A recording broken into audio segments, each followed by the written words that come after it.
La caja se abrió en el vestíbulo con la indiferencia habitual del portero. Un sobre arrugado, un folleto del banco y, por encima de todo, una hoja de papel que decía en mayúsculas y con tinta roja: «Último aviso antes de ejecución hipotecaria». Los papeles se esparcieron como hojas secas sobre el mármol pulido del edificio. Natalia agachó la cabeza para recogerlos antes de que alguien los viera. Su mano temblaba y la garganta se le apretaba. Emiliano, con la capucha del abrigo hasta las cejas, miraba con ojos grandes y confiados, ajeno a la palabra que en su familia ya pesaba como una sentencia.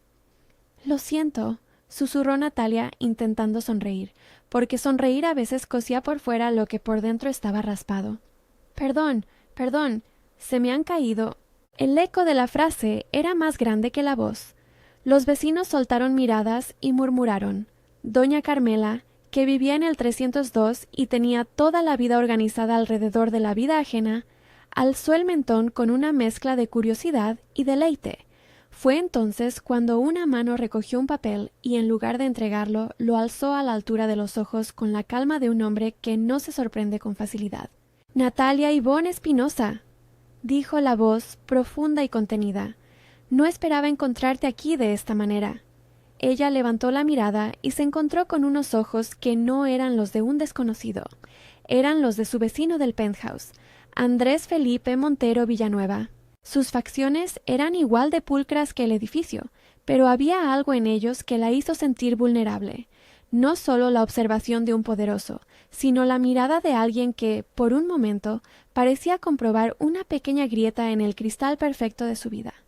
«Señor Montero», contestó con la formalidad que le quedaba después del pánico. «No es nada, solo papeles». Andrés dejó los papeles en la mesa del vestíbulo, sin prisa. Sus zapatos resonaron en el mármol cuando se acercó. No trajo esa arrogancia que enseña la riqueza cuando no tiene que demostrar. Había en su gesto una especie de cansancio que no pertenecía a la edad, sino a la obligación. Alrededor de él olía a tabaco fino y a colonia neutra, a decisiones empresariales tomadas antes del amanecer. «No son solo papeles», dijo. «Sé leer ese tipo de letra, y sé lo que significa. ¿Tienes un momento para hablar en privado?» Natalia llevó a Emiliano hacia la escalera de servicio. El niño arrastraba los cordones de sus botas y lanzaba preguntas inocentes, mientras su madre intentaba recomponer la compostura. El ascensor que subía al penthouse volvió a su piso con la precisión de siempre. Eduardo, el portero, fingió no ver nada. La conversación en la puerta de servicio fue breve y entrecerrada. Andrés habló con cuidado, sin dar órdenes, pero con la firmeza de quien actúa por necesidad propia.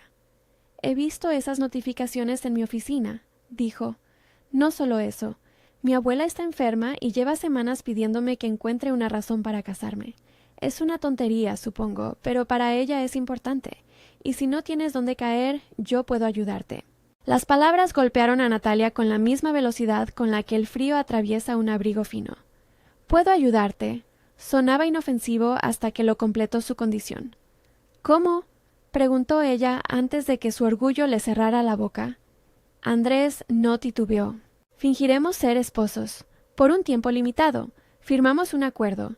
Yo cubro tus deudas, pago la hipoteca, compro un coche para ti y para Emiliano, cubro la matrícula del colegio, contrato una niñera y un plan médico. Te doy dinero para un vestuario decente y para tu trabajo. También facilito un fondo para que montes un pequeño estudio», enumeró con voz seca. «A cambio, durante el tiempo que necesite calmar la inquietud de mi abuelo, aceptas presentarte como mi esposa. Nada más». La propuesta cayó como una piedra en un estanque.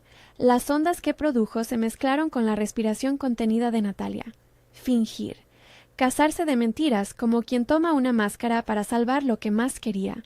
El hogar que ella misma había conseguido con esfuerzo y noches enteras en vela. El apellido del banco, el número de cuenta en rojo, la fecha de ejecución escrita en tinta seca.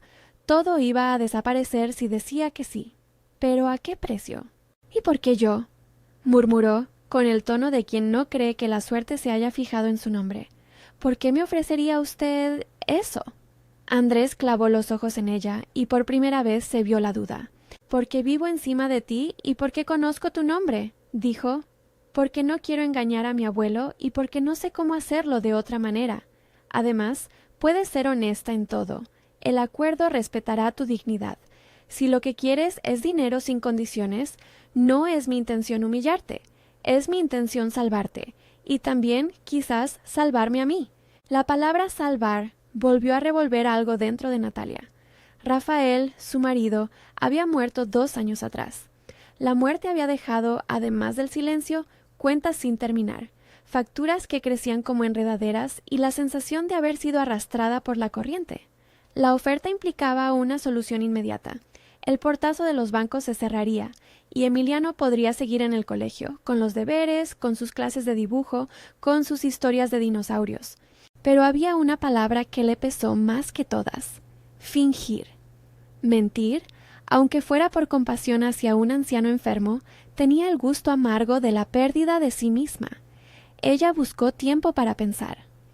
No puedo decidirlo aquí en el vestíbulo, dijo. No es solo mío, es de Emiliano. Lo que me dé no puede ponerle en riesgo a él. Además, no soy una actriz. No lo creo, contestó Andrés con suavidad.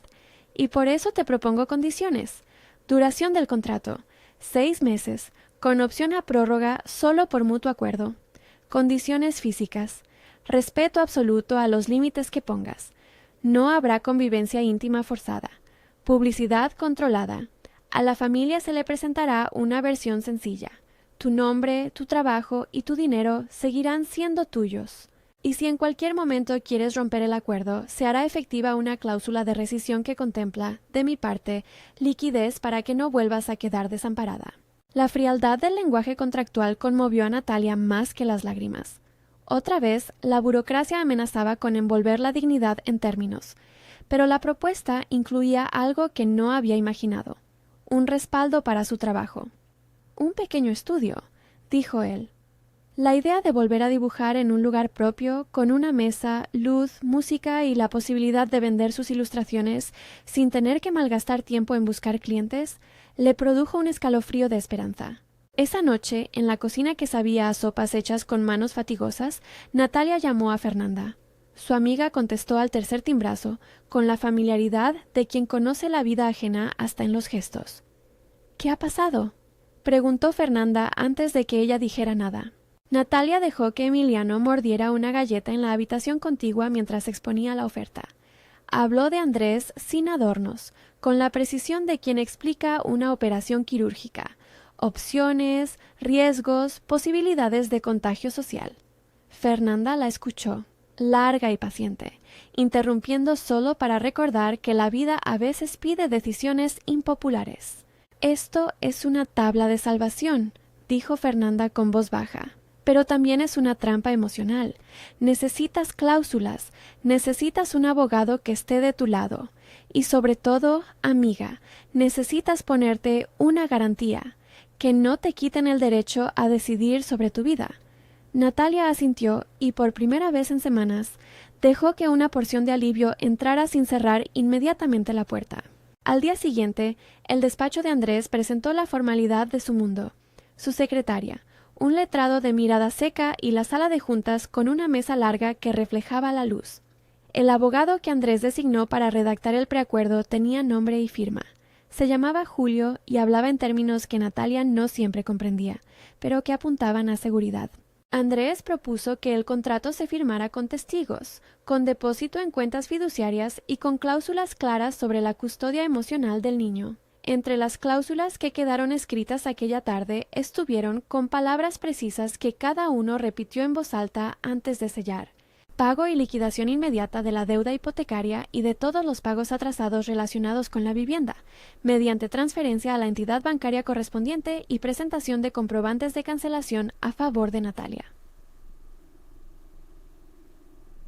Compra de un vehículo para uso familiar a nombre de Natalia, matriculado y asegurado por la cuenta de la empresa de Andrés durante la vigencia del acuerdo. Entrega de título y documentación al finalizar el periodo si no mediaran incumplimientos. Establecimiento de un fondo de educación para Emiliano, un depósito inicial y pagos mensuales destinados a escolaridad, actividades extracurriculares y seguro médico. asignación de una ayuda mensual para gastos corrientes y un presupuesto específico para invertir en el estudio de Natalia, más una partida única para la adquisición de mobiliario y equipos. Contratación de una niñera profesional y de una agencia que garantizara sustituciones en caso de necesidad. Duración: 6 meses, con cláusulas de rescisión anticipada por ambas partes que incluyen indemnizaciones y liquidación de gastos ya incurridos. Límites de convivencia: la pareja asumirá socialmente el papel de casados, con convivencia parcial en una de las residencias, prevista por necesidades del papel, pero con respeto estricto a los límites físicos acordados.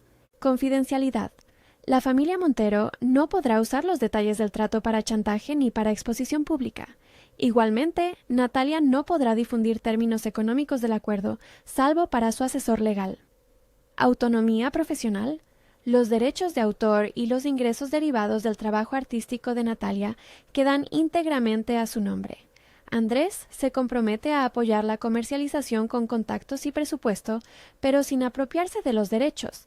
Cláusula de rescate: si Andrés incumple alguna de las obligaciones financieras, se activa una cláusula que lo obliga a transferir un monto compensatorio y a permitir la devolución inmediata del hogar a nombre de Natalia.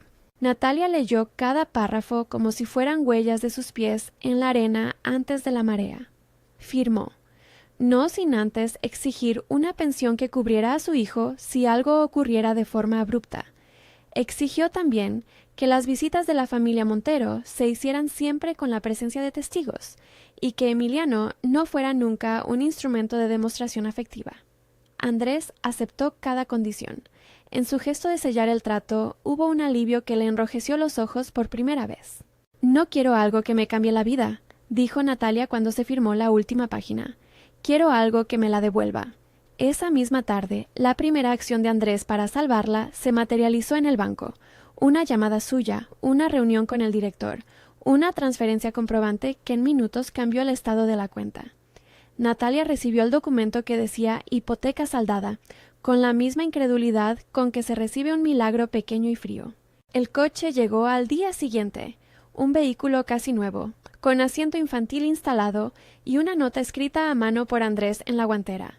Para Emiliano, para que vuelva a jugar a la playa con la imaginación que le haga falta. La nota la hizo llorar en la oscuridad de su cuarto, con el niño dormido a su lado, sin sonido más que la respiración acompasada. Además de lo palpable, vino una cadena de gestos. Andrés pagó las cuotas pendientes del colegio de Emiliano, contactó a la agencia de niñeras y reservó a una que venía recomendada por una trabajadora del hospital donde había nacido Emiliano. Pagó facturas de servicios y arregló la caldera del edificio que llevaba meses con filtraciones, encargándose de que las reparaciones fueran discretas y empezaran una madrugada para que no corriera el rumor por los pasillos. Encargó ropa para Natalia, no porque no supiera que ella podía elegir, sino porque entendió que la necesidad aprieta y la ropa buena abre puertas en círculos que juzgan por apariencia, y contrató a un asesor de imagen para que la acompañara a probar vestidos sin presumir, solo como ayuda práctica. Todo ello quedó recogido en el anexo económico del preacuerdo. Natalia miraba los números con la sensación de estar acechada por la comodidad y por la pena. No le gustaba depender de la caridad sin más, pero la realidad era que la oferta le permitía respirar sin la constante presencia de una factura que le arañara la nuca. Las primeras semanas fueron un ejercicio de equilibrio. Durante el día, Andrés insistía en que las interacciones fueran naturales y que no se notara que representaban algo. Les enseñó a evitar poses afectadas en público, que besarse a la vista de la familia fuera gesto sencillo, casi mecánico. Natalia aprendió a sonreír para la cena y a responder como si la seguridad de su casa fuera indiscutible. Empezaron las lecciones de baile, idea de don Aurelio que, desde su sillón, exigía que su nieto le enseñara a su esposa a bailar danzón. Para el anciano, el acto de danzar no era solo un paso en la pista, era la prueba más directa de una complicidad que hablaba sin palabras. En la pequeña sala de la casa de don Aurelio, con las cortinas echadas y una radio antigua que devolvía los acordes del danzón como si vinieran de otra época, la primera clase fue un desastre con encanto. Andrés tenía la postura rígida de un director de empresa que mide cada gesto. Natalia movía los pies con la torpeza de quien nunca confió en el ritmo. Don Aurelio, que observaba desde su sillón con una expresión que mezclaba severidad y ternura, aplaudió cuando ambos encontraron una mezcla de volteo y abrazo que recordó a épocas de cortejos lentos. «No se trata solo del paso», dijo don Aurelio con voz de madera vieja. «Se trata de la responsabilidad de sostener a quien tienes enfrente. Eso también se aprende bailando». Natalia, con las manos pegadas a la espalda de Andrés, sintió por un momento que el mundo se reducía a ese compás. Pero la escena tenía dos lecturas. Por un lado, la ternura de la cercanía. Por otro, el recordatorio de que todo ello era un ejercicio pensado. Las conversaciones con la familia Montero añadieron otra capa de tensión. Graciela, la tía inquisitiva, la miró con esa mezcla de curiosidad que confunde el juicio con el cotilleo. Mauricio, primo que trabajaba en relaciones públicas, empezó a imaginar menciones en eventos sociales y a proponer protocolo. Daniela, la prima que en secreto aspiraba a ser el centro de atención familiar, observaba con desdén. Natalia sintió la evaluación de cada una de sus expresiones. Las veladas con la familia eran una prueba de fuego donde el error podía ser utilizado como argumento. En esos encuentros iniciales hidratados por copas y conversaciones demasiado altas, Natalia aprendió a poner límites sin perder la elegancia que le enseñaron las calles donde creció. Educación en la voz, manos recogidas, respuestas breves. Quiso conservar el orgullo de ser madre sin someterse a la mirada que juzga. Quiso conservar su obra sin perder el anonimato de quien necesita construir su vida con lápiz y paciencia. Mientras tanto, las noches en su hogar, ahora sin la amenaza de la hipoteca en rojo, se llenaron de pequeños gestos que Andrés emprendía con la discreción de un hombre que sabía que el dinero no compra el perdón ni el tiempo. A veces dejaba documentos legales alrededor para que ella los pudiera leer cuando quisiera. Otras veces mandaba a alguien a dejar en su puerta una caja con material para el estudio. Lienzos, cajas de acuarelas, un ordenador básico para su trabajo digital. Le pagó una campaña pequeña para que su portafolio se viera en galerías locales. No se trataba solo de una inversión financiera. Había en ello la intención de transformar su dependencia en capacidad. Pero no todo fue calma. Entre las facturas saldadas y las compras necesarias, surgió la culpa como un animal insistente.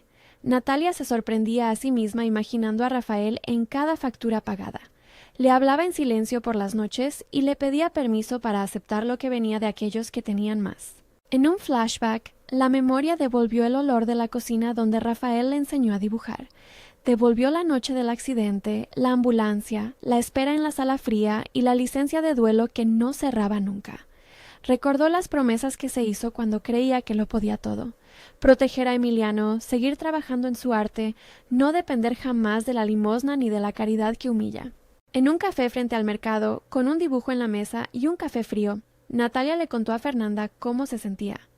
«Siento que soy una moneda que ahora se puede gastar», dijo, «que cada gesto que hago se pagará con algo del que me dio la mano. ¿Y si un día me pide más?».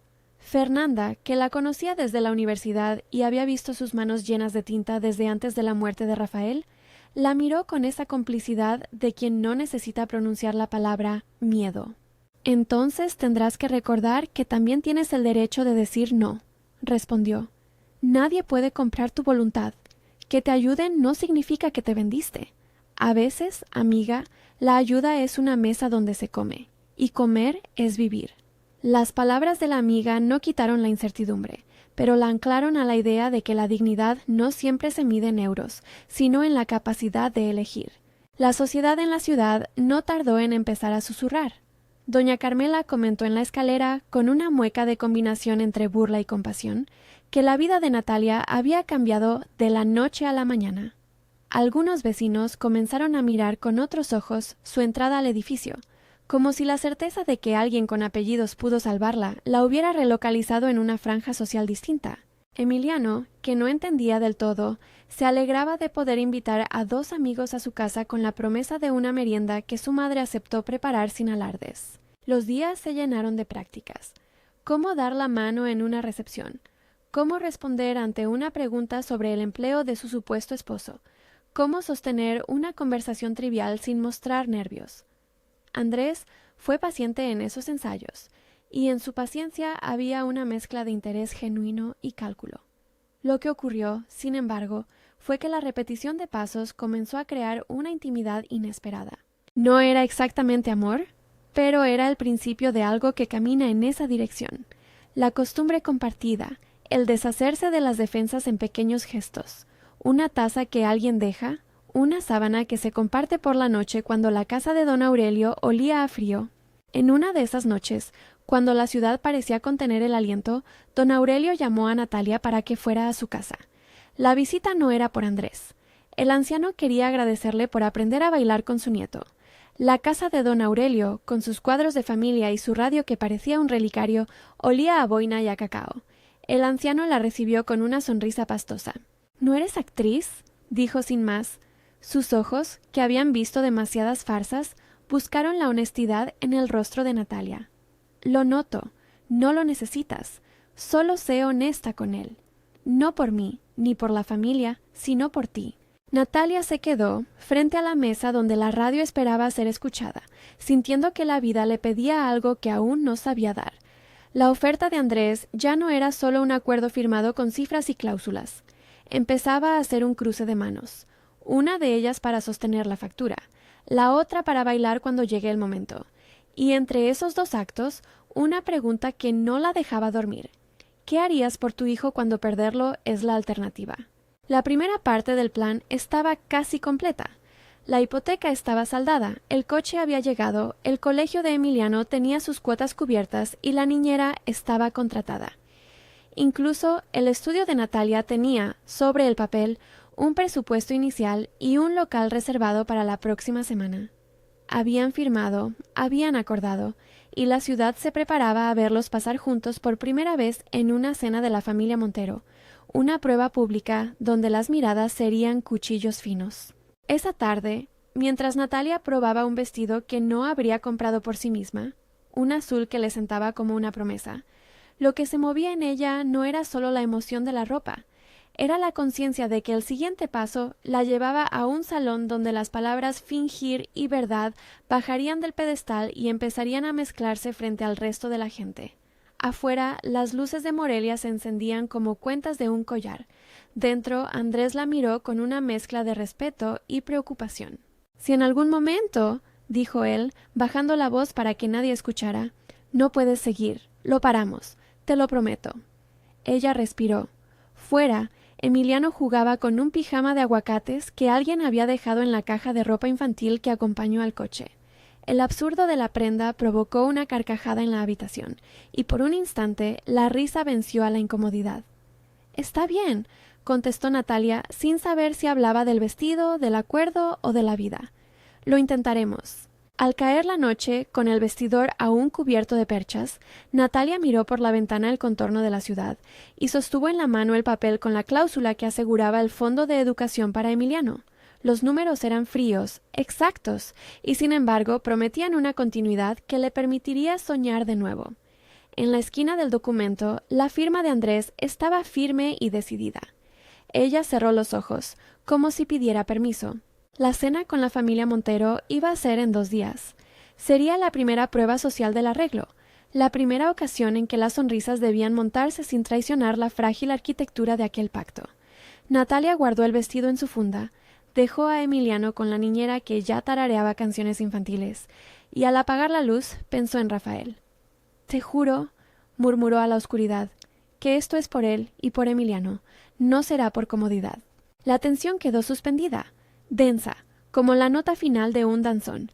Afuera, la ciudad continuó su marcha indiferente, sin saber que en un piso bajo de un edificio de mármol un acuerdo había arrancado la hoja de un destino y la había colocado en otra mano.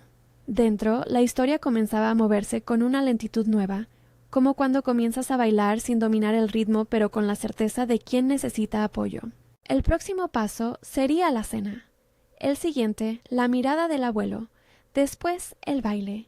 Y nadie, en aquella noche, podía predecir si el disfraz convertido en costumbre desembocaría en la verdad, o si la verdad sería la que abriese la compuerta a una nueva forma de familia. Comenta desde qué ciudad nos ves mientras te acompaño a la cena que lo cambiaría todo. La mesa del comedor de los Montero brillaba bajo una lámpara que parecía diseñada para que las sonrisas duraran. Platos de porcelana fría, copas que contorneaban la luz con arrogancia y un centro de mesa que parecía susurrar protocolo. Natalia sintió, por un instante, que el vestido azul era una armadura prestada. Le daba forma, pero no la hacía invencible. Emiliano, en la discreta y confiada compañía de la niñera, una mujer de voz tranquila que había aprendido a entender los silencios de los niños, jugaba con un pequeño cuaderno de dibujos que alguien le había dejado. Allí, entre trazos inexactos de dinosaurios, su madre halló un refugio para la mirada nerviosa. Entrar a esa cena no era solo entrar en un salón, era entrar en una escena preparada por manos que sabían cómo parecer espontáneas. Andrés la saludó con una naturalidad calculada, como quien coloca una pieza en su sitio para que no suene el mecanismo. Las primeras conversaciones orbitaron alrededor de banalidades elegidas: viajes de trabajo de Andrés, la salud de la abuela, proyectos de la empresa. La familia observaba, tanteaba, colocaba pequeñas trampas que requerían respuestas perfectas. «Natalia, cuéntanos ese proyecto de ilustración del que te habló Andrés», dijo Graciela, inclinando la cabeza con esa familiaridad que se disfraza de interés y que rara vez es desinteresada. Ella habló con la voz que había construido en cafés y en noches de trabajo, suficiente para mostrar conocimiento, justa para no revelar necesidad. Habló del concepto de su estudio, de cómo quería trabajar por encargos y pequeñas series que narraran historias cotidianas. Andrés añadió, como si fuera algo natural, una breve nota: «Podemos apoyar la primera exposición, si te interesa». Sus palabras cayeron en la mesa como una oferta privada transformada en promesa pública. Natalia sintió el calor del rubor, pero respondió con mesura. Las conversaciones, sin embargo, fueron truncadas por la curiosidad espontánea de Daniela, que lanzó una pregunta sobre la familia de Natalia y su vida anterior. La pregunta era un intento fino de hurgar. «Siempre he trabajado por mi cuenta», contestó Natalia. «Mi marido murió hace 2 años. Desde entonces me he encargado de Emiliano y de mi trabajo, con esfuerzo». El silencio que siguió no fue hostil del todo. Fue el silencio de quien coloca una etiqueta mental. Natalia notó el gesto cortante de algunos y la cara ligeramente compasiva de otros, como si la vida de alguien pudiera ser reducida a un nombre y una anécdota en 3 líneas. En todo eso hubo una lección. La respetabilidad se gana también en los detalles que otros aceptan a buen precio. Al salir de la cena, con las luces de la ciudad como un telón de fondo, Andrés la acompañó hasta el coche. La rampa del edificio olía a lluvia contenida y a caucho nuevo. Caminaban juntos, pero cada uno con su espacio establecido por el contrato, por la cláusula que prometía respeto a los límites. Aún así, en el silencio del trayecto, la cercanía se consumía en pequeños gestos. Una mirada que dura un segundo más, la mano que ayuda a cerrar una puerta, la forma en que Andrés la miró cuando un coche pasó con música alta y la dejó pensando en ritmos imposibles. Las semanas siguientes fueron un ensamblaje de prácticas. Cómo saludar en una feria de arte, cómo responder cuando una revista pedía una pequeña entrevista, cómo presentarse en la gala del colegio de Emiliano sin que la pregunta «¿y tu familia?» suene a acusación. Andrés no solo pagó facturas, organizó el sostén alrededor de ella para que no cayese otra vez. Solicitó la ayuda de su equipo de relaciones públicas para mejorar la visibilidad de Natalia. Contactó con galeristas que habían asistido a exposiciones anteriores. Propuso una pequeña muestra en un café cultural donde la entrada sería libre y se encargaría de promocionarla discretamente. Le financió un curso de gestión de proyectos culturales para que aprendiera a facturar mejor y a negociar, y pagó un seguro médico completo para la niñera y para ella, que incluía revisiones que Natalia había postergado desde hacía años. Cada acción fue una parte de la respuesta a la pregunta del título. ¿Qué hizo el vecino millonario para salvar a la madre soltera de la ruina? Hizo todo lo que pudo en orden y con cuidado.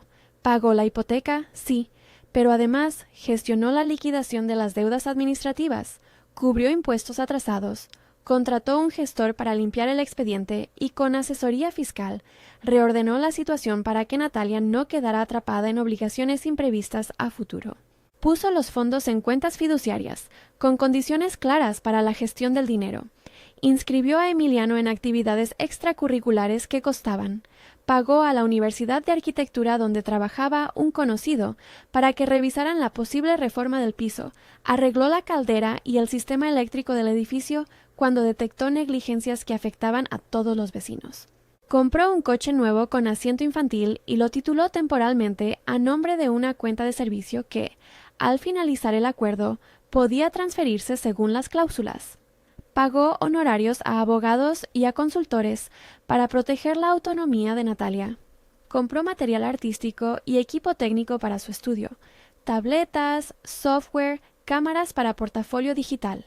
En resumen, construyó un andamio financiero y logístico que le devolviera no solo aire, sino herramientas con que sostenerse. Aún con todo eso, los intrincados hilos emocionales eran la parte más difícil. Natalia se enfrentó cada día a la sensación de deuda moral. ¿Qué debía a ella en reciprocidad? No quiso, en ningún momento, que Emiliano sintiera que su seguridad tenía precio en afecto fingido. Andando por las mañanas rumbo al colegio, se repetía como un mantra que la dignidad sufría menos cuando la elección era real. Emprendió pequeños actos para recuperar autonomía. Empezó a facturar sus primeros encargos con la asesoría que le dieron. Negoció su primera venta a una librería infantil gracias al contacto que Andrés facilitó. Y se sorprendió de lo bien que su trabajo respondía cuando tenía recursos para imprimirse y mostrarse. Pero la cercanía con Andrés trajo otras complejidades. Miradas que arañaban la tranquilidad, proposiciones de la familia que exigían que ella se presentara en eventos donde la fémina idealizada servía solo para completar un cuadro social. Graciela, por ejemplo, organizó una reunión de té en la que puso sobre la mesa preguntas sobre la vida íntima de la pareja. Allí, la tensión se palpaba como una cuerda tensa. Natalia se inventó relatos que no eran mentira del todo. Habló del inicio abrupto con Rafael, de la necesidad de construir día a día, y Andrés, con calma, suavizaba las puntas con una palabra o un gesto. Pero la actuación comenzó a resquebrajarse cuando la farsa dejó de ser solo un papel para hacer rutina. Los límites que ella había impuesto se volvieron difusos cada vez que la familia exigía pruebas de cariño para convencer a don Aurelio. Eso creó en Natalia un malestar que no podía esconder con vestidos y sonrisas. El punto de quiebre llegó una tarde de otoño en la que la ciudad se envolvía en una luz pálida. Don Aurelio había invitado a varios miembros de la familia a su casa para escuchar un danzón en su radio. Él, que había sido maestro de baile en su juventud, quería que su nieto bailara con su esposa frente a la familia. La invitación fue a la vez una oportunidad y una trampa. Para Andrés significaba cumplir su promesa. Para Natalia significaba ponerse en el centro de la escena que podía desenmascararla, pero también era una posibilidad de mirarse sin palabras. La sala donde se reunieron olía a madera vieja y a café. Don Aurelio, con su boina y su mirada clara, esperaba como si supiera que ese movimiento marcaría algo. Las conversaciones fueron breves, las miradas prolongadas.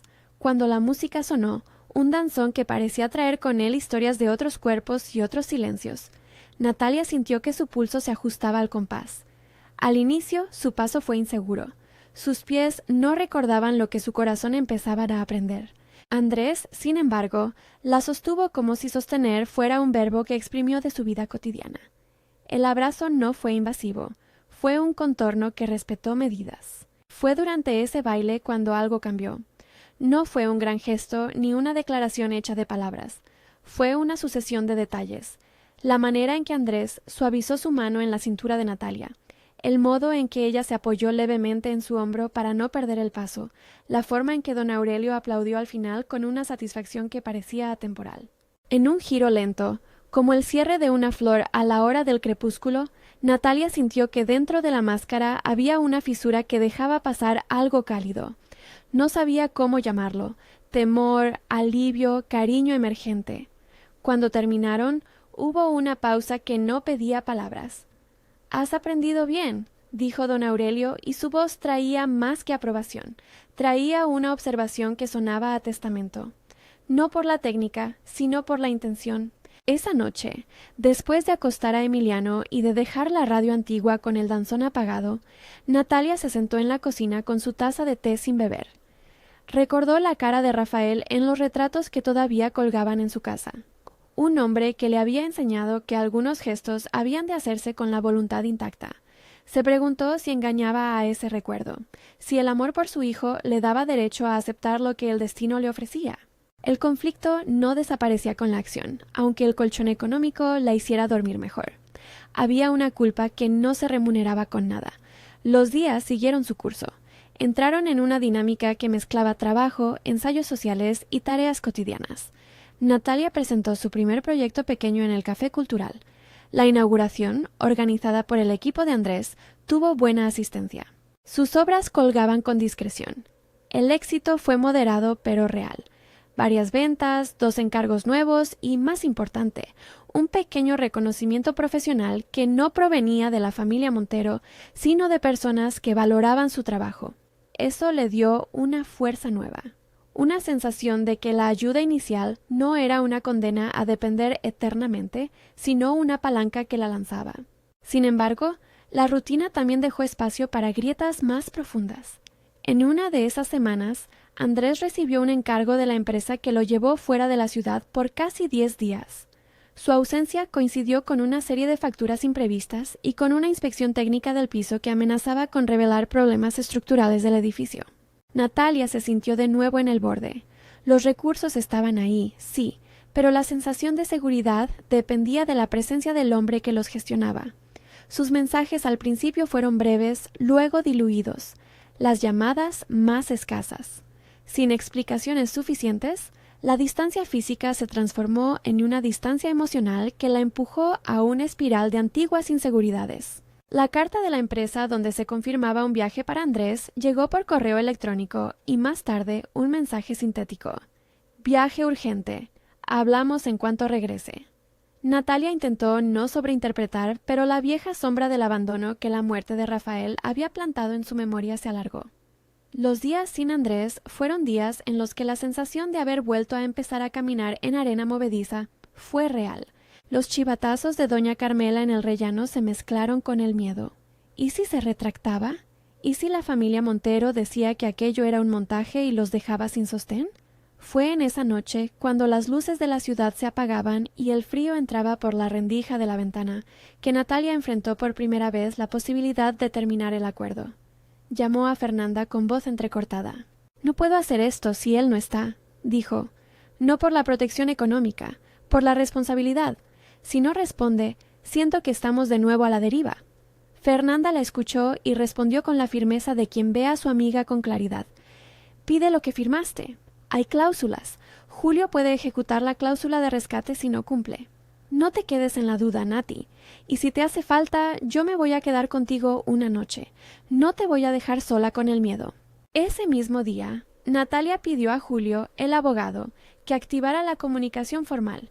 Requerimientos escritos, notificaciones a la cuenta fiduciaria, comprobantes. A la mañana siguiente, el silencio de Andrés se rompió con una llamada larga en la que explicó. El viaje se había alargado por un problema imprevisto en la oficina, donde se necesitaba su presencia para evitar un despido masivo. La respuesta, aunque razonable, no mitigó la sensación de abandono que había quedado. Andrés, por su parte, se dio cuenta de que la distancia había creado espacio para que su propio miedo emergiera. Miedo a perder el control, a que lo que había comenzado como una solución se volviera en su contra emocionalmente. Cuando regresó, lo hizo con la prisa de quien necesita recomponer lo que ha fracturado involuntariamente. Encontró a Natalia más reservada, menos dispuesta a aceptar respuestas vagas. Lo que vino después fue un diálogo largo y honesto que, por primera vez, hablaba de sentimientos sin la mascarada contractual. Andrés confesó que le preocupaba enamorarse en serio y perder la defensa que la razón le ofrecía, el contrato, el plan, la lógica. Dijo que su abuelo había cambiado la urgencia por el deseo de ver a alguien a su lado y que él, que no había aprendido a mostrar su fragilidad, había creído que una máscara era suficiente. Natalia, por su parte, contó cómo la ausencia le había recordado noches de espera, cómo temía que la seguridad de Emiliano dependiera de la oscilación de un hombre que podía decidir apartarse cuando quisiera. Fue una conversación desgarradora en la que no hubo recriminaciones, sino confesiones. Andrés habló de su educación, de la presión de la familia, de la culpa que sentía por haber prometido algo que iba más allá de su confianza. Natalia habló desde la honestidad de quien sabe que aceptó un trato por amor a su hijo, pero que no quiere que su vida emocional sea negociada como una mercancía. Acordaron reajustar algunos términos. Mayor frecuencia de comunicación. Una cláusula que obligaba a Andrés a delegar en Julio cualquier decisión importante tomada en ausencia, y un compromiso implícito de enfrentar con terapia algunas heridas personales que ambos arrastraban. La tensión, lejos de desaparecer, se transformó en una oportunidad para acercarse con sinceridad. El primer beso, aquel que la trama guardaba como un paso decisivo, llegó de manera naturalísima, no como un hito dramático, sino como la consecuencia de varias noches compartiendo confesiones y de un baile en miniatura en la cocina cuando la lluvia los sorprendió. Andrés, después de una risa, la tomó entre las manos y la besó con ternura. No fue un gesto poseído por la pasión arrebatada, fue la confirmación de que lo fingido había sido, en su tránsito, semilla. Fue un beso que pidió permiso y se lo concedió. El siguiente movimiento en la historia fue la verdad al abuelo. Natalia y Andrés decidieron que la mentira no podía sostener un vínculo que, ahora, contenía sinceridad. Don Aurelio era, en su vejez, un juez claro. No necesitaba la verdad para saber si el lazo que veía era sincero o no. Pero Natalia creía que, por respeto, debía contarle. La visita se preparó con cuidado. Llegaron los tres a la casa del anciano, y Natalia sintió que su corazón latía con la sensación de quien va a confesar un pecado que puede también ser perdón. Explicó la naturaleza del trato. No había adornos. Habló de la cláusula, de las garantías, de la necesidad que la llevó a aceptar. Andrés explicó su parte, su intención inicial, su miedo, su cambio. Don Aurelio escuchó en silencio, con ojos que parecían absorber cada palabra con la calma de quien ha visto a muchos bailarines trocar pasos. Al terminar, el anciano sonrió, no de sorpresa, sino con la serenidad de quien ya lo sospechaba. «Lo sabía», dijo, «porque en los ojos se ve lo que no se dice. No vine a ser juez, vine a ser testigo. Y si lo que han hecho ha traído verdad y no daño, entonces bendigo su esfuerzo. Pero les digo una cosa. El compromiso no se demuestra solo bailando bien. Se demuestra estando cuando el otro cuenta contigo, no cuando te conviene». La bendición de don Aurelio fue, para Natalia, un alivio y un desafío. Sentir que alguien a quien respetaba miraba su decisión con amparo y con exigencia la hizo sentir digna y responsable al mismo tiempo. Las palabras del anciano establecieron un nuevo tono para la relación. Ya no era solo un arreglo que facilitaba su supervivencia. Era, lentamente, un pacto entre dos vidas que debían sostenerse con integridad. Pocos meses después, cuando la salud de don Aurelio empeoró, la familia se unió sin dramatismos. En la sala, donde la radio antigua guardaba canciones que habían sonado tantas tardes, se compartieron recuerdos y silencios. Don Aurelio vivió la última etapa con la serenidad de quien ha vivido suficiente para saber que todo se transforma. Su muerte fue tranquila. La casa se llenó de flores y de personas que, por más distantes que fuesen, llegaron a despedir al hombre que había sabido unir generaciones. El funeral fue un momento en el que la actuación y la verdad se encontraron de nuevo. La familia Montero lloró de manera sobria. Graciela dejó en la urna un pañuelo y una palabra que sonó a agradecimiento. Para Natalia fue un momento de duelo profundo. Había querido a ese anciano no por lo que representaba en el plan, sino por la bondad que le había mostrado, por la mirada que supo verla más allá de la máscara. Andrés, con ojos enrojecidos, estuvo a su lado. La muerte de don Aurelio abrió en ambos la posibilidad de decidir sin la presión de cumplir una última voluntad. Se enfrentaron a la pregunta que por meses habían evitado. ¿Querían seguir fingiendo o preferían transformar la obligación en elección? La respuesta vino luego del duelo, en una tarde clara en la que la miseria del pasado parecía más lejana y el presente parecía pedir responsabilidades reales. Andrés tomó una decisión que ya no fue solo administrativa.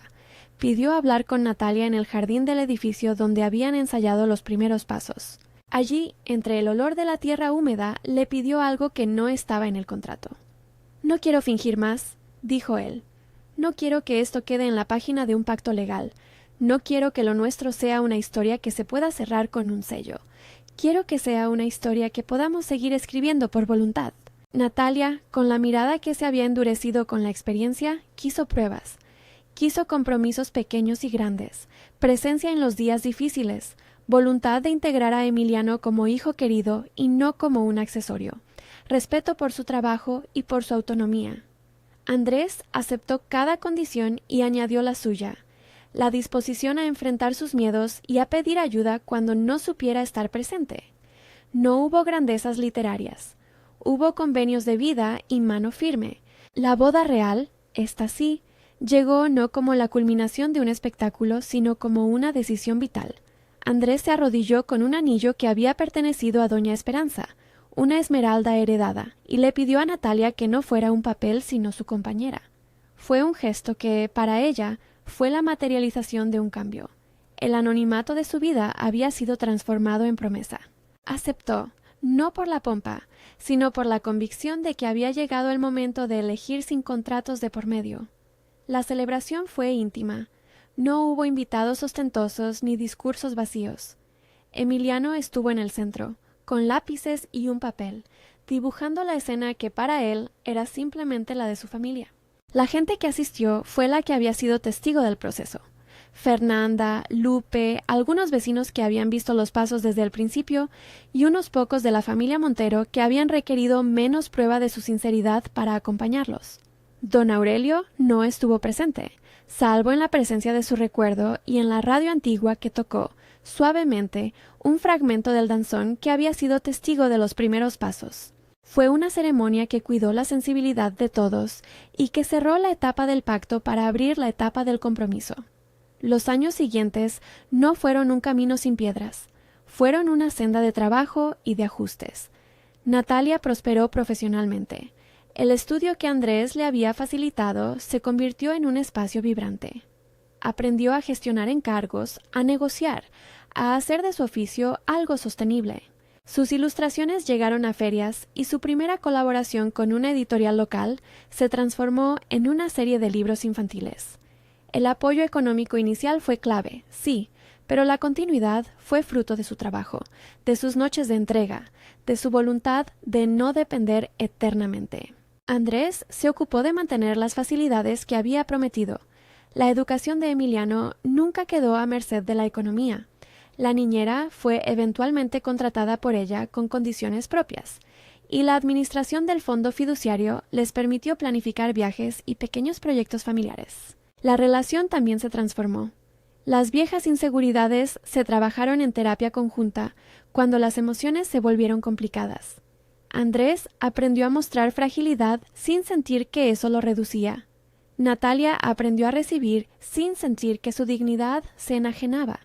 Hubo celos, hubo discusiones tontas, hubo temores de volver a empezar de nuevo, pero también hubo conversaciones largas, acuerdos de reparto de responsabilidades y la disposición de ambos a cuidarse. El menor, Emiliano, creció en un entorno donde el afecto fue evidente. Se le protegió de las tensiones adultas y se le dio espacio para seguir siendo niño. Su mundo conservó la risa, las tardes de dibujo y las clases de fútbol, y sus dibujos se colgaron con orgullo en el estudio de su madre. Él no fue usado como herramienta en la farsa. Fue cuidado, protegido y querido. Su presencia fue la brújula que ambos usaron para no desviarse demasiado de lo que importaba. Años después, en una tarde de domingo en la que la ciudad se movía con la lentitud de quien no tiene prisa, Natalia y Andrés se encontraron en la sala de la casa que ahora compartían. No era la mansión de los sueños de algunos de la familia Montero, pero era un hogar que contaba con libros, pinturas, juegos y una radio antigua que, más por costumbre que por necesidad, seguía encendida algunas tardes para que sonara el danzón que un día un anciano había puesto como prueba de responsabilidad.